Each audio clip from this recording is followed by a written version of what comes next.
Boa noite! Voltamos mais uma vez com o nosso programinha. Como sempre, mostrando consagradas vertentes e novidades sobre o mundo das artes visuais. No programa de hoje, faremos uma introdução sobre uma série em que falaremos sobre o interessantíssimo e ainda desconhecido por muitos mundo da Toy Art. Toy Art, basicamente, é uma forma de arte como qualquer outra, mas que usa como suporte um boneco, como se fosse uma tela em 3 dimensões. A essência do que é a Toy Art hoje em dia surgiu na década de 1990, com o artista chinês Michael Lau, que passou a customizar bonecos de G.I. Joe com vestimentas urbanas inusitadas. Os temas podem variar entre infantil, violento, erótico, irônico e moderno, mas o limite, na realidade, é a imaginação do artista. Temos, por exemplo, Tokidoki, Regis, Spencer Davis, Junko Mizuno, Sergio Mancini, que é o ganhador do prêmio Money World, que é um brasileiro, e o Tristan Netton, que é o criador do Dunny, o coelhinho minimalista que tem uma exposição permanente no MoMA, entre vários outros. Algo que é muito interessante na Toy Art é a customização. Os bonecos podem ser únicos ou pintados em pequenas séries, feitos à mão, aerografados, esculpidos, bordados ou feitos de forma totalmente artesanal. Podem servir de base um toy de vinil existente, onde resina, madeira, tecido ou metal. Cada artista aplica sua própria assinatura estilística. Em outros países, o movimento é bem mais sério. Mas no Brasil, as galerias de arte nem sequer reconhecem Toy Art como arte. Durante a década de 1950, foi promovida uma difusão generalizada de energia elétrica e do atendimento à saúde da população, o que resultou numa explosão demográfica, exigindo os mais variados programas de controle de natalidade.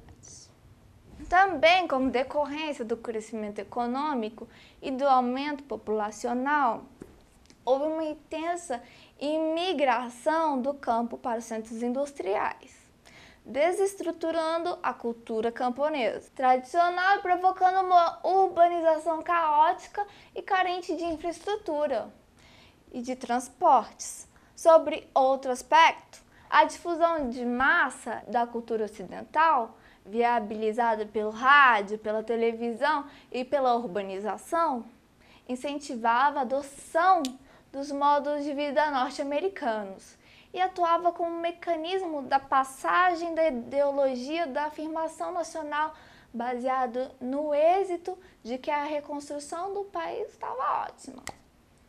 A partir da nova influência surgiu o Osamu Tezuka, um cartunista comumente referido como o padrinho do anime, ou o Walt Disney japonês.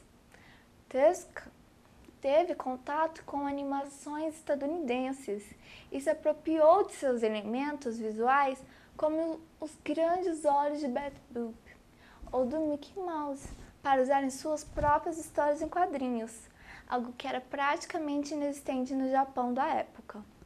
Com a popularização dos mangás, das histórias em quadrinhos e o surgimento do anime, os desenhos animados japoneses, em conjunto com outros elementos como os kaijus, filmes de monstros gigantes, os Metal Heroes, pessoas que se transformam em heróis com armaduras, os Super Sentais, grupos de heróis coloridos, fizeram surgir no Japão uma nova indústria de entretenimento que era lucrativa. Eles faziam animações onde vários frames, ou mesmo cenas inteiras, eram repetidas, diminuindo assim o custo de equipe de animadores, que recebem até hoje salários baixíssimos. Ao invés de desenvolver efeitos especiais de primeira linha, colocavam alguém com uma roupa de borracha para atuar no lugar de um monstro de um herói gigante. Para compensar isso, caprichavam nos roteiros e abordavam aspectos da cultura japonesa para criar uma identificação maior com o público. O baixo custo permite uma produção abundante, tanto no cinema quanto na animação e nos quadrinhos, o que ajudou para que esse costume fosse rapidamente incorporado à mentalidade japonesa. Brindes como os bonecos, insígnias e outras coisas sobre as séries eram dados às crianças que compravam doces e outros produtos industrializados. Obviamente, a popularidade disso tudo não era extremamente alta entre os mais conservadores, mas o tempo se encarregou disso, já que após gerações usufruindo dessa indústria de entretenimento, aquelas crianças que colecionavam os brinquedos e viam os desenhos e liam os quadrinhos se tornaram adultos influentes. A Toy Art não é apenas uma reação à cultura japonesa, à invasão ocidental.